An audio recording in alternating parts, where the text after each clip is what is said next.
Welcome back. Today we are joined by Professor Richard Sakwa, professor at the University of Kent, and I would add the greatest scholar we have on Russian politics here in Europe. So the purpose, of course, today is to discuss his book, The Lost Peace, but also the consequence of this, which would be Russia's pivot to the east. So welcome back to the program. It's my pleasure to be back. So I thought that a good place to start regarding your book, The Lost Peace, would be in 1989 when the Cold War was declared to be over. A new Europe was to be created without dividing lines, instead based on indivisible security and sovereign equality, which was hoped to end the ideological rivalry and bloc politics, more or less along the lines of Gorbachev's concept of a common European home. Uh, I guess, what were the main expectations back then, and why did it develop in a very different direction? Or to borrow the title of your book, why was the peace lost? Yeah. Thanks. I actually do argue that there was a peace to be lost, a potential peace. And what sort of peace? Well, the real argument would be we should begin not so much in 1989, but in 1945. And actually, as we talk now, we are celebrating the 80th anniversary of the establishment of the United Nations. And of course, at the end of the Second World War, the most devastating war in human history, those aspirations which went towards establishing the United Nations and the adoption of the Charter and all the other protocols, institutions, and so on that came later, was an attempt precisely to establish a positive peace order, not just the absence of war, but for humanity to avoid the scourge of war, as the Charter says. So in 1945, the great powers, and indeed other powers, China, India was a founder member, even though it wasn't independent in 1945, and so on, came together. But to understand, the deep aspect of your question, let me just suggest that what was going on in 1945 was and why the Charter International System, as I call it, has lasted 80 years. Though some people would say it's barely hanging on now. We can maybe talk about United Nations in a minute, but where it is after 80 years. But nevertheless, in 1945, two things came together to establish this Charter International System. The first was the idea that that the great powers would have a special place. The League of Nations failed because it didn't have this equivalent to a Security Council. So we had, the way I nowadays describe it, is that two forms of comity. It's a great word which I nowadays use, C-O-M-I-T-Y, comity, came together. Comity is defined as when nations come together for a common purpose. So in 1945, two forms of comity. The first one was Great Power Comity, which the Russians and the Soviets before then used to call the Yalta-Potsdam system, though it wasn't really a Yalta-Potsdam system, but it certainly meant that the United Nations incorporated the great power and the great powers. And that was one of the conditions why the United States joined and why the Senate, which of course didn't ratify the League of Nations Treaty in 1919, did in 1945. So, Great Power Comity, now in the Security Council, the 5 permanent members. The second type of comity is Federative Comity. Today, 193 equal sovereign states in the United Nations General Assembly. As we talk, it's meeting for its 80th session to celebrate the 80th anniversary. Federative, or if you like, how can I put it, Democratic Comity, which is that all states have equal sovereignty and such like. So this is a charter system, and it survived because of this combination of the aspirations of equality of all nation states and the great power politics. Well, coming back to 1989, when Gorbachev, Mikhail Sergeyevich, put an end to the Cold War with the Soviet Union in the lead, he did not. It was not a capitulation to the West, the political West, as I call it, the collective West, as the Russians call it. It was precisely an attempt to go back to the charter system. He said it explicitly thousands of times, in his famous United Nations speech in December 1988 and many other occasions, we need to go back to 1945. And those principles, those charter ideas of human dignity, national sovereignty, and sovereign internationalism, and so on, that was on the agenda. That was an attempt to reboot the system. And why did it fail? It failed because the political West, or that collective West, basically sought to appropriate or to block the alternative, to block this genuine going back to 1945, and instead not even Great Power Committee, but a unipolar, unipower system reasserted itself in the form of US hegemony for the next decade or two. That is why it was lost. And then the epiphenomenon of that, of course, NATO enlargement, the complete collapse of European security order. The idea was that this post-Cold War system would simply be the expansion of the political West, claiming to be universal, which obviously Russia, China, and some other states would never be able to accept. And that's why then we, in some sense, as you could say, the Cold War never ended, and it was just took new forms, and of course today exceptionally dangerous forms.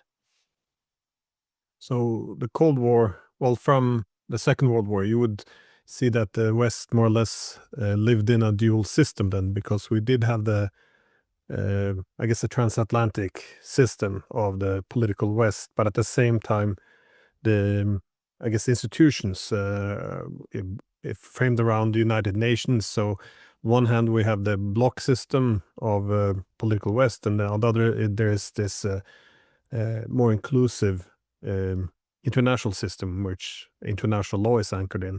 But is this how you see the main competition then being between the West and the Russians after the Cold War? That is, which world to embrace, either the UN system of inclusive sovereign equals, or just an expanded West where the West would have this, I guess, privileges. Exactly. The way I see it is that we live, and since 1945, we have, as, if you will, let's not even say the top level, but in domains of international affairs, we have the international system, the Charter, which is the only source, by the way, as you say, of international law, genuine international humanitarian law, and indeed of the only legitimate authority for more than universal sanctions and so on. But within this international system, we had and have visions of global world orders contending. We had the Soviet bloc, as you say, the Soviet-led, Russian-led Soviet bloc. And on the other side, we had this collective West, the Atlantic power system, the political West. Yeah, after 1989, one bloc, the Warsaw Pact, dissolved, but at that moment, this political West radicalized. It claimed to be universal, and this political West was generated and always had, by the way, a different vision, a model of how international politics works, which was antagonistic to how the charter system it should work. At the foundation of the charter system is the principle of sovereign internationalism. And that's why people like John Eichenberg and others, great defenders of the so-called liberal international order, are mistaken in saying that today we're going back to Westphalia of just, these sovereign states like billiard balls bashing against each other, because sovereign internationalism is Westphalia plus. Sovereignty plus internationalism in many forms, but above all, and the United Nations. Whereas the ideology of this Atlantic system, of the political West, was and always was and is liberal globalism.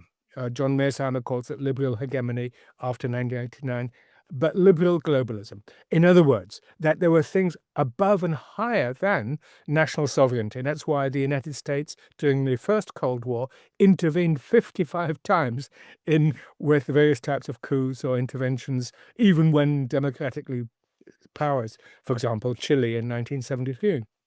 So, but as liberal globalism then, of course, radicalized after 1989 in the absence of this competing world order, which, then it became, so-called rules-based order, liberal hegemony, and so on, which, of course, is now being challenged by the more and more delineated new model of world order, alternative one, which is the Russo-Chinese alignment, or BRICS, or Shanghai Cooperation Organization, a whole stack, which in general terms we could call, well, let's call it, I don't know what to call it, the political East. But it's important to stress that this political East, just like Gorbachev, is not anti-Western. It is, or even anti-blue, it is post-Western. It is appealing not to, be the anti of something or other. It is the counter of the logic of liberal globalism, and it's defending sovereign internationalism, and therefore it is appealing again to the Charter principles.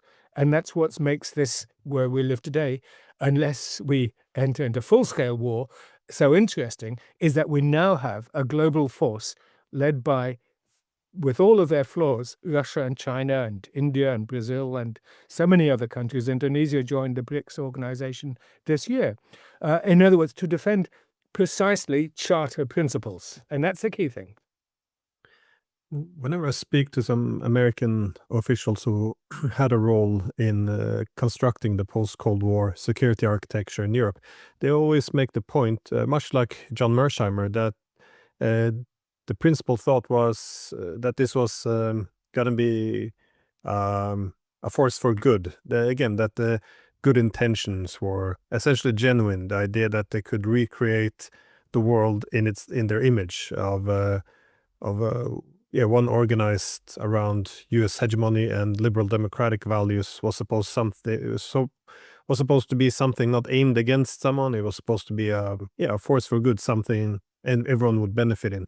Of course, one can argue that this married into the whole neocon project of peace through dominance. But irrespective of that, it seems that often the negative Russian reaction to this is framed in terms of the values. So if we then pursue this international system based on liberal hegemony, the argument is that the Russians were fearful of democracy. They didn't like to see democracy because, they're inherently authoritarian. Along those kind of lines, often intended to demonize the Russians. But while the Russians always focused on the hegemonic aspect, that they didn't care for the sovereign inequality, the idea that all decisions were simply going to be made in Washington and the rest of the world had to adjust. But when do you think in this timeline between 89 and the present time, when was it that we effectively began losing the peace? Or do you see it as many different steps, or how, again, from the great optimism from the 90s when we thought this would be a force for good, how did we end up in this situation where we're now more or less calling for striking Moscow with missiles? It's obviously the peace has been lost, but do you have any, not bookmarks, but points in history where we obviously made some key mistakes? Well, I mean, I suppose, to be absolutely accurate, we never did get the peace that we wanted. So when we say it was a lost peace, we never really had it. But the peace that the peace that was lost was the positive peace, as opposed to the negative peace of Cold War. But yes, there is a very clear timeline. But to go back to your earlier point before going to that, just to say that absolutely after 1945, the United States-led political West certainly had this double face. And the way I would describe it today, I mean, not just me, I suppose, but to say that these two faces were empire and Commonwealth. So the fact that US, Anglo-America, until 1947, when the United States in the Greek Civil War handed over the baton to the US to lead the West, that it did have a very powerful Commonwealth perspective, the public good, common goods, and so on. And this is, of course, the ideology on which the Cold War was fought. And it was not empty. It was them. They were genuine, obviously, many good elements in this political West. That's why I'm saying, and this was a Commonwealth, the public goods. Well, let's not even talk about globalization, but the two other major domains of international politics. We have the international system, if you like, the top level, competing world orders, and then of course we have the international political economy level. And at that level, the United States delivered many public goods in establishing a framework for world trade and world economic development, which has been unparalleled in human history. And of course, just to say a fourth domain for the sake of completeness, is that it was also a time of huge burgeoning transnational civil society, international non-governmental organizations, Oxfam, Amnesty International, and so many others doing so much important work. So empire versus Commonwealth. The other side, of course, was empire. US will remain number one. Anybody which challenges, even democratically, communists in Italy in 1976, 1949, elsewhere, Chile, anywhere else, it was empire. I mean, let's call it, it's a symbolic, but let's call it the empire of power. After 1989, the Commonwealth element was going to continue, clearly, but it radicalized in all sorts of ways because the timeline at that moment was the 40 years after 1945 were dominated by, well, the contest with the Soviet Union, which forced the Western powers to adopt Keynesianism, establishing welfare states. Of course, it began before the war with the New Deal in the United States and Swedish, Scandinavian social democracy before the war. But it then became a general mode of the United Kingdom, France, Italy, and so on, Germany. So 40 years they were building, that they were modifying, tempering, weakening the capitalism blue in tooth and claw. But then we spent, after 1985, already the socialist challenge was beginning to, was weakening, so not just the Soviet Union in its geopolitical form, but internally. And we've spent the last 40 years dismantling the taming of capitalism under the guise of neoliberalism, and of course, in foreign policy, a radicalized neoconservative vision of permanent US dominance, hegemony. So the turning point is, within that intellectual framework, that the 1990s, of course, saw a radical form of free market liberalism in Russia, post-communist states, and of course, generating conflicts within the political West, within the societies of the political West, that have now are opening up a whole new phase of what are called left and right populist challenges, and so on. So when you say the moments, of course, then within that we have, of course, this undertow of, in the political West, of vis-a-vis in our European context, the enlargement of NATO, the inability of the United States to act as a genuine peacemaker.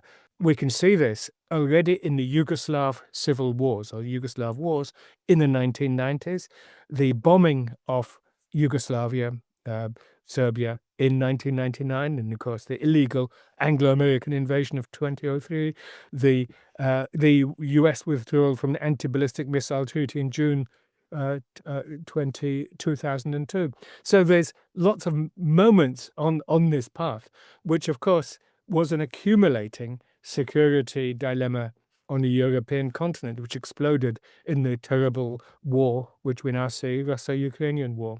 So there's all sorts of steps, but each step was within this logic which I suggested earlier. It is, what is interesting though is often this debate. Well, I get the impression there's a lot of similarities to the 19th century, because in those days you had among the British liberals, you had some arguing for and against the concept of a liberal empire. That is, some liberals argued that an empire contradicted the idea of liberalism, that is, self-determination of a people. While others, you could put John Stuart Mill in that category, argued that empire was required in order to advance the cause of liberalism. So again, is liberalism, does it contradict the concept of empire? There was a a dispute between this. But of course, after the economic crisis of 1873, one saw that the whole concept of empire became, well, it abandoned the pretense of advancing liberalism to a large extent. It became a bit uglier, more extractive, and more ruthless in the geopolitical competition. Now, if you look at, well, we don't call it liberal empire today, we call it liberal hegemony, but again, it feels like a rebranding to some extent. But the same discussions more or less is built into this. That is it the people supporting it arguing essentially then for the value then of interfering in domestic affairs of other countries to promote democracy, humanitarian interventionism, expanding these exclusive blocks, that this is all in support of liberal democracy. Again, this is the logic behind expanding the EU and NATO as opposed to having some inclusive security architecture focused on mitigating security competition. But do you see some of this falling apart a bit like in the late 19th century as well, the pretense of serving some higher goals? Because when you see the political West today, it doesn't have the same, at least altruistic intent as it had in the 1990s. At least then you saw some genuine belief in it. But as we now boycott diplomacy, engage in genocide, in at least complicit to some extent in the genocide in Gaza, it doesn't feel like the ideological arguments behind it is as profound as it was back then. Indeed, we seem to be legitimizing a lot of our actions more and more by more traditional bloc politics as opposed to being about the advancement of liberal democracy. Yeah. For ending the final point, is that double standards are built into a system which has these two logical operative systems of empire and Commonwealth, the public good. And you can never, therefore, the emperor is always going to defend itself. And when it's, going cruising along nicely, unchallenged, it can show its benign face. But as soon as a challenge emerges, you have the tougher face. And double standards, of course, you're friendly or selective, imposing. You're soft to your friends and harsh to your enemies, using precisely the normative values or in the 19th century, they would call it the values of civilization, and the civilization standards were going to work. So double standards isn't an accident. It's absolutely inherent to what's going on. But you're absolutely right. This liberal imperialism of the 19th century took the form, in my view, the way my terminology, after 1945, of liberal globalism. Precisely those same arguments. And if I could step back for 1 second and just to say that, which makes it interesting, is that we are dealing with, which makes our analysis a little bit more complicated, is that we're dealing with three types of West, if you like, three Wests. There's this beast, which I call the political West after 1945, the Atlantic power system, US-led, two faces, the imperial and the Commonwealth, and it has this genuine public goods. Absolutely, I defend the better West in that, of course, the human rights, the freedoms, the classical standards of high modernity, and so on. How this political West. Then you have the second West. This is what precisely what you've just referred to, the civilizational West. Alan Freeman, just our political thinker, former advisor to the Mayor of London, Ken Livingstone, describes it as the Columbian West from 1492, after Columbus went to the United States, went to the Americas, and this dominance of European civilization, with all of its catastrophic consequences globally, and also the spreading of high cultures obviously, and a technological culture is complicated. But this is another interesting moment we're coming to reckon with. We're dealing with the legacy of the political West, its rise and its relative decline today. And in its decline, it's becoming more, if you like, more aggressive and more less of the double standards and more the single standard of dominance and hegemony, as you point out was the case with the new imperialism from the late 1870s, in particular the 1880s, and when the Western European powers, fought openly, and the United States joined in 1898. So, but we're coming to terms now with the 500 years of the dominance of European civilization on a global level.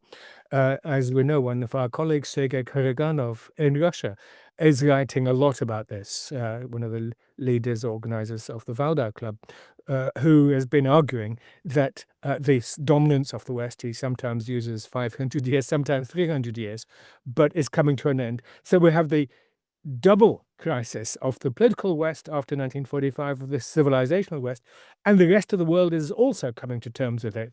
And we saw this spectacularly in the rapprochement of Russia, China, and India holding hands in Beijing at the, in Tianjin at the BRICS summit, Shanghai Cooperation Organization summit, on the last day of August and the first day of September this year. Can I just say this? There is the third West. This is the cultural West. This is the one, going back to Greco-Roman, Babylonian culture. This is the one Judeo-Christian. It's at the core of it. And in this cultural West, Russia, for example, is a founder member, is an intrinsic part of it. It's also this cultural West was always open. I mentioned Babylonia and Persia, and Indus and the Sinaic civilizations. So there's a whole slew of books published in the English language recently about the West. And that's interesting because this is precisely, they're saying, well, what is this beast, this West, which we're talking about, and clearly the slew of books now are an attempt to come to terms with this, 2,500 year, 3,000 year history. When I mentioned this, they're Chinese. Oh, they say it's still relatively new then, because they have a 5,000 year history of cultural, some sort of formation.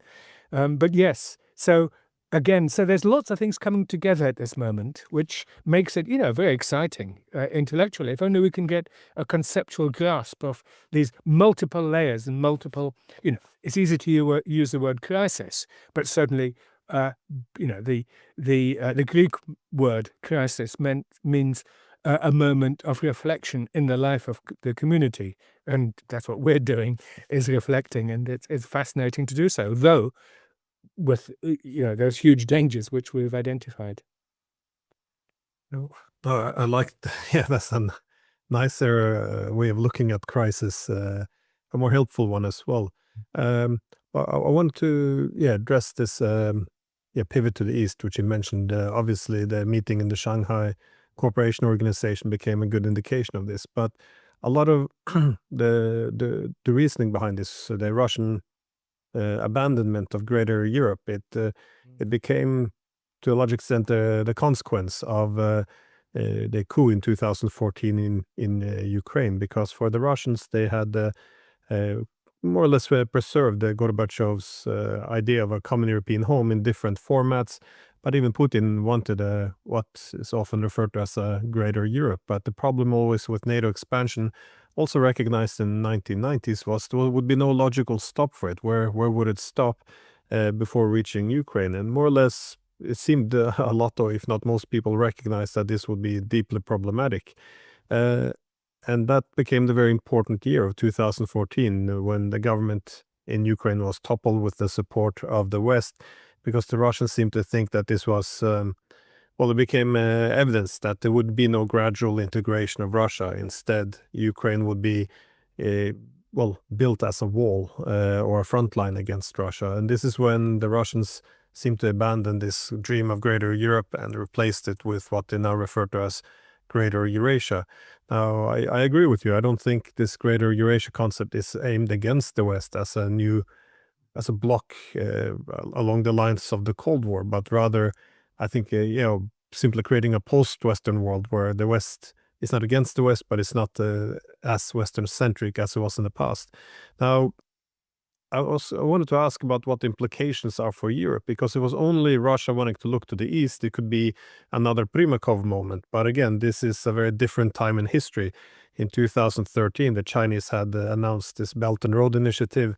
By 2015, they had announced their objective to take leadership in key technologies with the China 2025 initiative. This 2015 is also when they launched this Asian Infrastructure Investment Bank, which became one of many efforts to claim a greater role in forming international finance. So you then had 2014, the Russians losing all hope in a common future in Europe. And at the same time, you have then China rising up to create some economic alternatives to the US-centered international economic system. And together, they seem to have formed some gravitational pull, which has begun to reshape Eurasia. Now, in lieu of all this, how is this affecting Europe? Because the whole decision of not creating an inclusive system with the Russians was premised on liberal hegemony, but hegemony is no longer an option.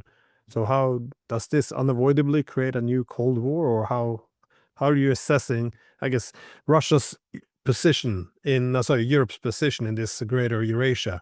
A year ago, I asked Putin about this at the Valdai discussion meeting, and I'm still looking for some good answers. What could be a way of harmonizing the initiatives without being in direct conflict?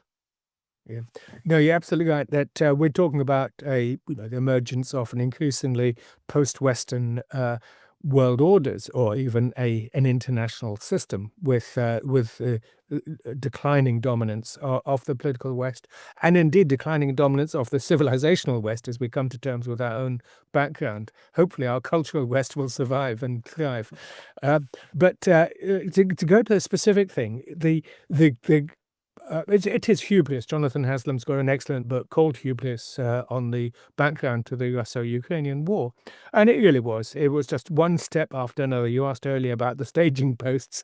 Well, we could go through it and we could add to that list a whole stack of things, including the attempts to build an anti-ballistic missile system in Eastern Europe, with there's now 2 items in Poland and Romania, and just on and on and on, the intervention in Libya. But can I just say, in the terms of all of this greater European idea, even Zbigniew Brzezinski, the great passionate, ardent enthusiast for NATO enlargement, in his book of 1997, much misquoted, but The Grand Chessboard, he did say he wanted NATO enlargement, but he did say at some point, I've forgotten what page number, he actually said, of course, this can only take place within the framework of a larger pan-European security framework with Russia. So even he and later on he developed that idea even more, virulently anti-Russian and so on. And of course with William Burns, George Kennan and so on, who made similar arguments. So Europe, in other words, failed to take control of its own destiny. That this logic of expansion was driven by Washington.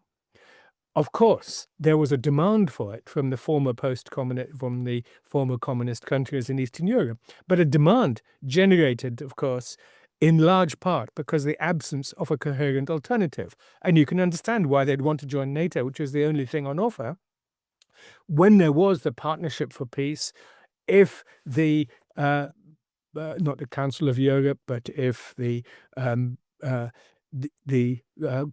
OSCE, Organization for Security and Conference in Europe, could have developed as an alternative, then the game would have been more complicated. But as it is, it expanded. And of course, it generated, as you say, endless tensions, endless conflict, and it ended up where we are.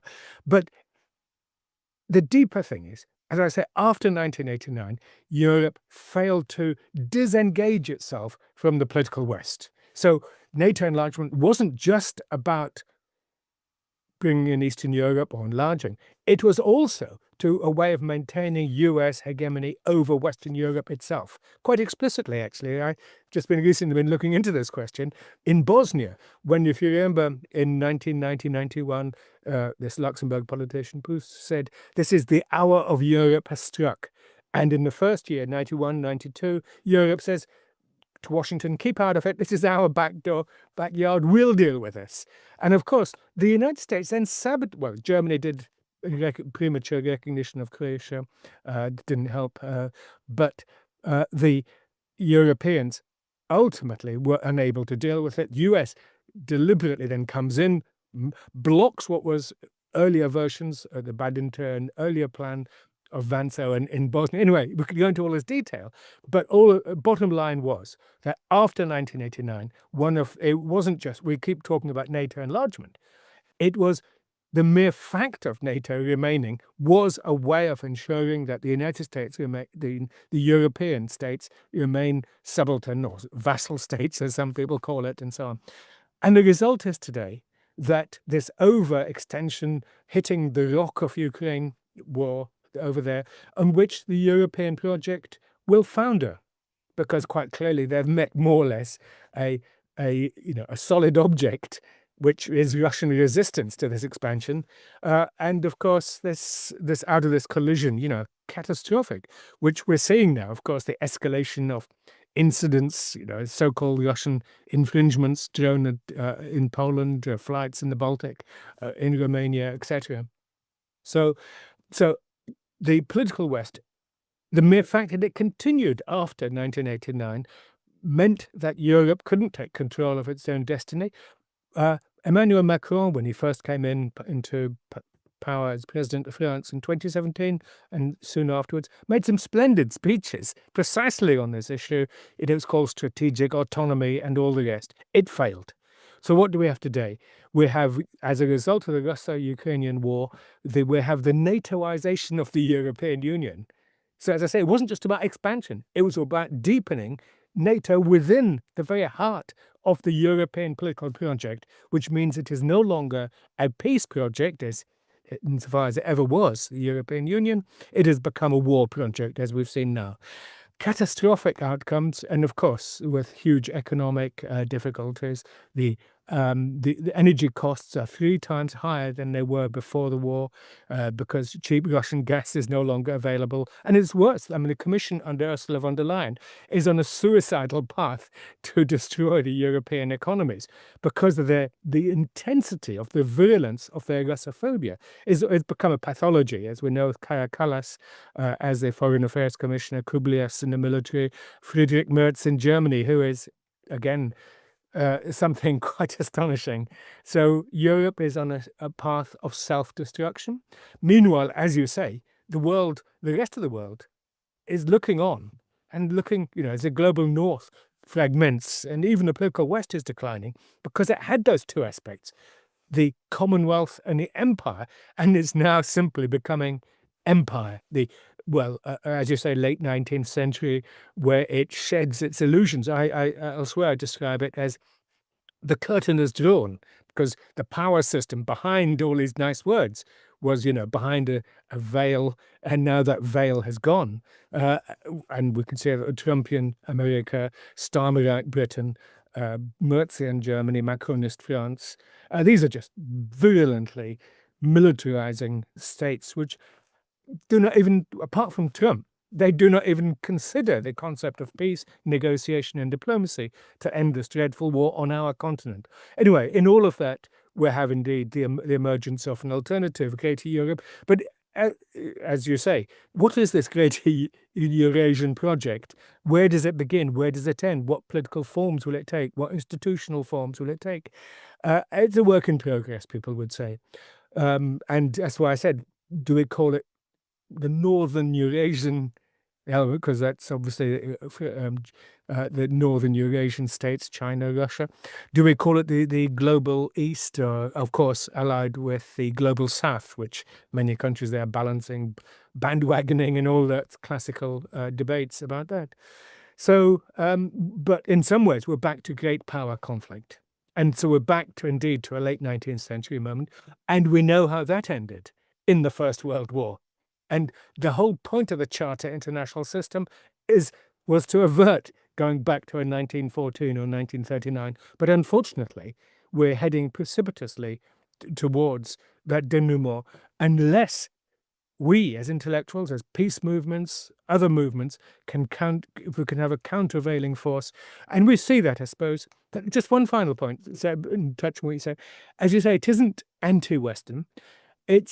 This word is very important to say. It's counter the logic of the politics at the heart of the political West, which is always competitive, lose, win, and so on. And obviously, Trump is the epitome of that.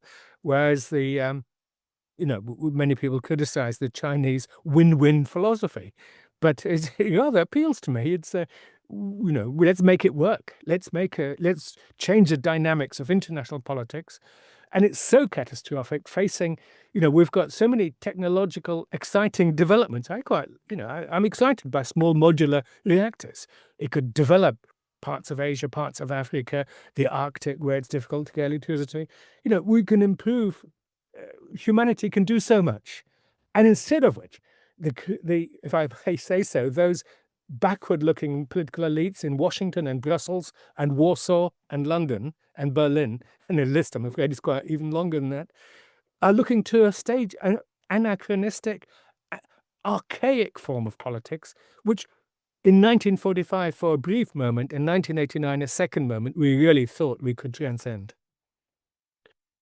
It is Chinese win-win. They call the Shanghai spirit as well. Mm. It shouldn't be that alien. That's kind of the key principle of the indivisible security, of which is what's supposed to be the recipe for overcoming or at least mitigating some of the security competition in the international system. So that is kind of the solution we should have been aiming for.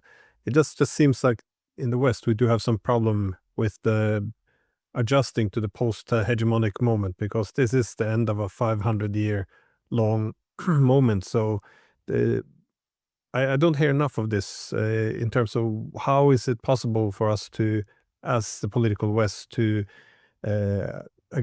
harmonize our interest with other great powers which are not Western. In other words, what does the world look like where we are no longer dominant? Because this is simply the reality, and I think a lot of the conflicts we have derive from the reluctance to adjust to this reality. Instead, all security initiatives seems organized around the idea of how do we go back, restore the hegemonic era. So how do we break the Russians, break the Chinese? Whatever. I just had a comment on the Macron issue, because what is fascinating with him is he actually warned years ago that the Europeans, we should not become vassals of the United States. And he also recognized that the Europeans had to find a role for Russia in Europe, that we couldn't simply create a Europe without the Russians. And these two issues were tied together, because if we don't have a role for Russia in Europe, we're going to have conflicts. If we have conflicts, that means we will be more dependent on the United States for security if we revive the Cold War logic. And in such a situation, this whole goal of creating an independent position for Europe, autonomous from the United States, would be undermined, because what changed in the early 90s is we didn't have this excessive dependence on US security, which the Americans could then use to extract political and economic concessions from the Europeans. Again, a very asymmetrical relationship, but instead, the Europeans have done exactly the opposite. They got into this Ukraine war, this conflict with Russia, and as a result, a very predictable thing happened. The Europeans got cut off from Russia, some on their own. Of course, the destruction of Nord Stream assisted the severing of economic ties, but also they got along on now the snapback sanctions on Iran, cut themselves off that, and now China as well, being pressured by the Americans to put more sanctions on China, cutting ties there. Even India has to be pressured and alienated. Now, the problem then, of course, is the Europeans only create more dependence on the United States as the only game in town. And this allows the US to become even more abusive, if you will, or extractive in its relationship. It just doesn't seem like the political West can last for much longer in such an unequal partnership between I wouldn't say master and a slave, but at least it's not an equal relationship anymore. And yet the Europeans do not seem to address this problem. Instead, they seem to push for more conflict with Russia and to get the US deeper involved. I'm not sure, how you see this. I mean, I would also like to see preservation of the cultural West. And I'm a bit concerned when I hear in Russia that done with the West altogether. I would have liked to see, some some efforts to still revive some of the ties with the cultural West, even though they have, seem to have had enough of Europe at the moment, at least in the rhetoric. Yeah. Otto von Bismarck, the architect of German unification, and in the late 19th century, after that, he said, the secret of a successful foreign policy is a good treaty with Moscow, with Russia. And I think that principle holds as much in the 1870s and today. So that is the secret, and it would have been the secret all the way through. So you're absolutely right. What has unfortunately happened is that Washington, the United States, was too successful in NATOizing Europe. And now, even if the United States itself was beginning to move, and obviously Trump is moving beyond NATO, he's very ambivalent about it. And of course, the United States itself is now defecting from the political West. It's using it, as you say, instrumentally. It's bullying its allies as much as its alleged adversaries and opponents. So it's raw power. And the West seems to be taking it, and it's willing to sacrifice good relations with India and China. At the moment, there's a debate going on about that in pursuit of policies, again, generated through Washington's concerns.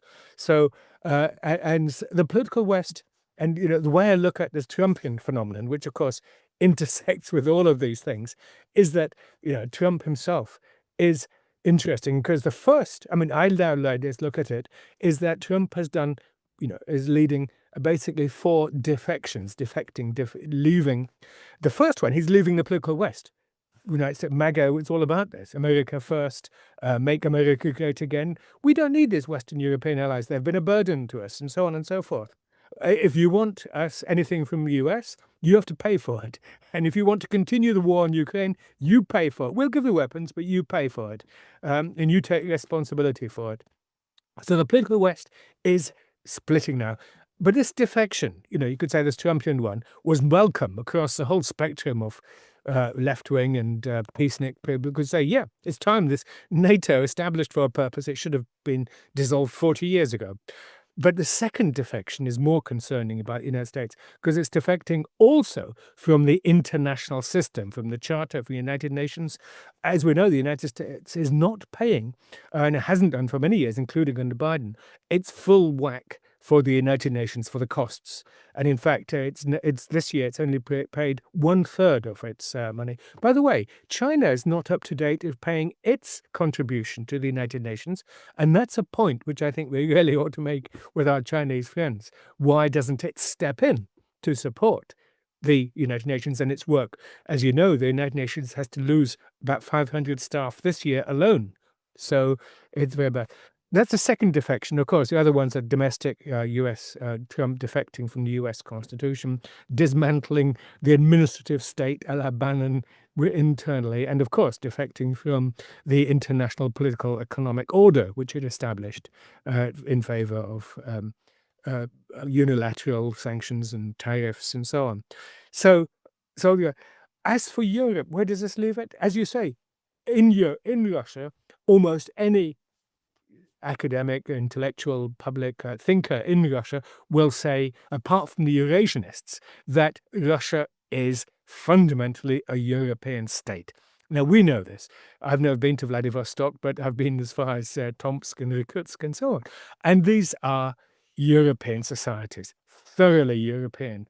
And in many ways, the best of Europe, still continuing social democratic traditions, still continuing welfare state and so on, public benefits. Of course, it's relatively it isn't so wealthy, so it hasn't as developed as it could be. So you're absolutely right. So that Russia is not leaving Europe. It's still going to remain there, and it's not going to be moved away to the Pacific Ocean. Just like United Kingdom, obviously, for many years has wanted to be towed off into the mid-Atlantic so that we don't have those pesky Europeans barking at our heels for so long. Where does this leave Europe? It's the only prognosis we can have is a deeply pessimistic one. imbued by the spirit of militarism, of revanchism, but above all, incompetence. It is incapable of developing a strategy for its own development, for its own politics. It is driven by this virulent Russophobia, so intense, so powerful. You could argue, in other words, that European political culture has become thoroughly Ukrainized. And by that I mean the Ukraine war, of course, is in part a civil war within Ukraine itself. You mentioned the coup of 2014, which disturbed the balance within Ukraine and allowed a very militant, radical nationalist part of the society to defeat and destroy and undermine politically the other part, which then generated a conflict. But that part has now become almost absorbed into European political culture at the same time as Israeli militancy has also been absorbed into European political culture. You know, to this week, and many countries, but the United Kingdom has recognized the Palestinian state, as we've all heard. But the only response is so little, so late, given the fact that mass murder is continuing, genocide, call it what you will, in Gaza. It is, when history books are written, this is the apotheosis, the culmination of the intellectual and strategic bankruptcy of our West European elites, that we were not able to stand up. And as you mentioned, the snapback sanctions on Iran. Just last week, Iran went back to say, yes, we will allow the International Atomic Energy Authority to resume inspections within Iran. Still, these European powers, you think that our elite has gone crazy in some ways. Where's the logic to it? Where's the humanity to it? 90 million people in Iran to suffer, nearly 150 million in Russia. Is there no limit? And of course, sadly, there does appear to be no limit to their intellectual and strategic bankruptcy, and of course, political corruption. Yeah, I saw the interview with Macron where he recognized, well, the Iranians have opened up the door to IAEA, but are we still going to do the sanctions? I mean, this is really extraordinary stuff. But as you suggest, a key component of geopolitics is the recognition that the geography matters. So obviously Russia will still be here in Europe. But just as a last question, though, I wanted to ask, because your book on the lost peace, it does outline a lot of paths which were not taken. And I guess, yeah, we'll never know what happened with those paths in a different timeline. But what are the paths ahead of us, possible paths, not just there's current ideas being proposed by the European governments. We just said that the president of the Czech Republic suggesting we should start shooting down Russian planes, another horrible idea taking us towards World War III. But what are other paths ahead in terms of organizing European security? Because obviously the Russians have made more or less a permanent pivot to Asia. But even in this greater Eurasia construct, Europe is still considered part of it. It's not going to be the possibilities we had in the 1990s. But what are possibilities in terms of how Europe could organize relations with Russia? Because it is, I know the Europeans don't like to hear this often, or at least European leaders, but Russia is the largest country in Europe in terms of land size, in terms of population, military, economy, as well as economy. Yeah, they're the fourth largest economy now in terms of purchasing power parity. And this in the middle of a war as well. This is only going to continue to grow. So the whole idea, which European leaders used to recognize, that creating a Europe without Russia would likely become a Europe against Russia. I mean, this is played out as predictable, but what are other paths then? How can we organize European security? Not just, doing Russia any favors, but for ourselves, because this Europe obviously isn't doing very well at all. Yeah. I like to use the word immanent, not imminent, but immanent. Something, the forces which are within a society which are tending in one way or another, and indeed in international affairs.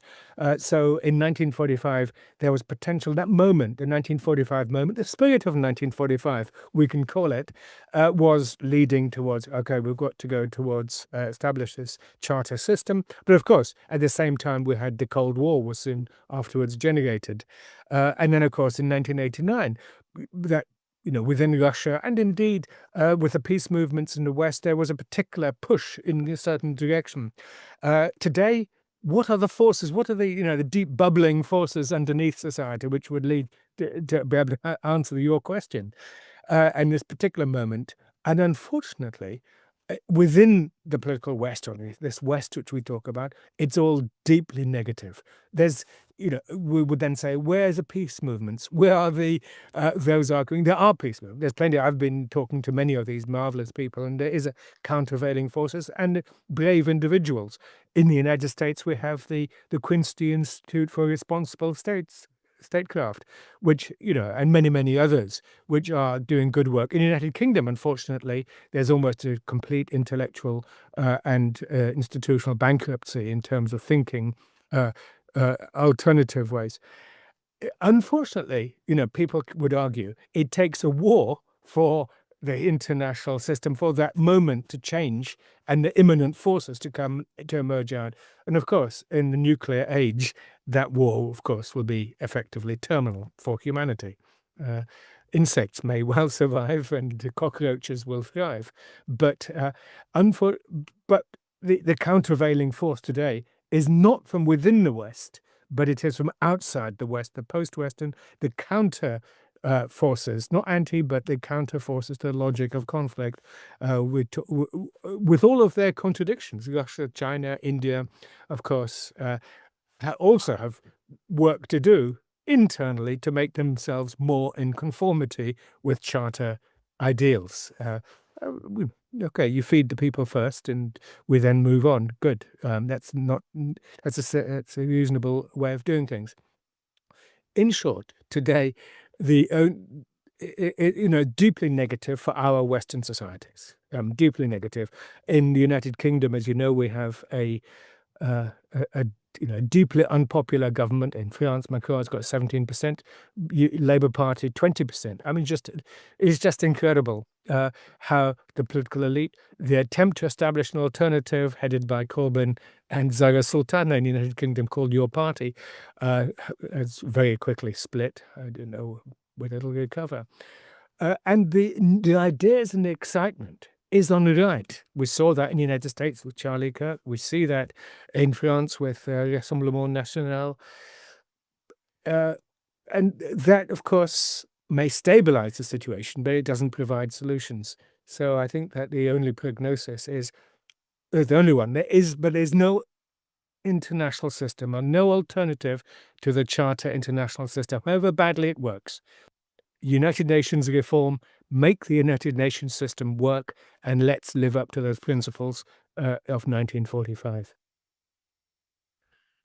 I just wish there would be some good indications of some political giants of our time who are ready to do the proper diplomacy and at least propose something. But instead, we have leaders with nothing, and we see that they are isolating themselves and their countries internationally. They're getting deeper involved in several wars, overseeing this economic decline, and also as a consequence, so it's suffering through a crisis now of political legitimacy, as you correctly said. They don't have any support, significant support, and the reaction appears to be to instead go after political opposition, as you see now in many European countries. It's again, I would have liked to see an orderly transition into this multipolar system, but it appears that the Europeans seems intent on just running into a brick wall. But I guess change is coming no matter how much you ignore reality.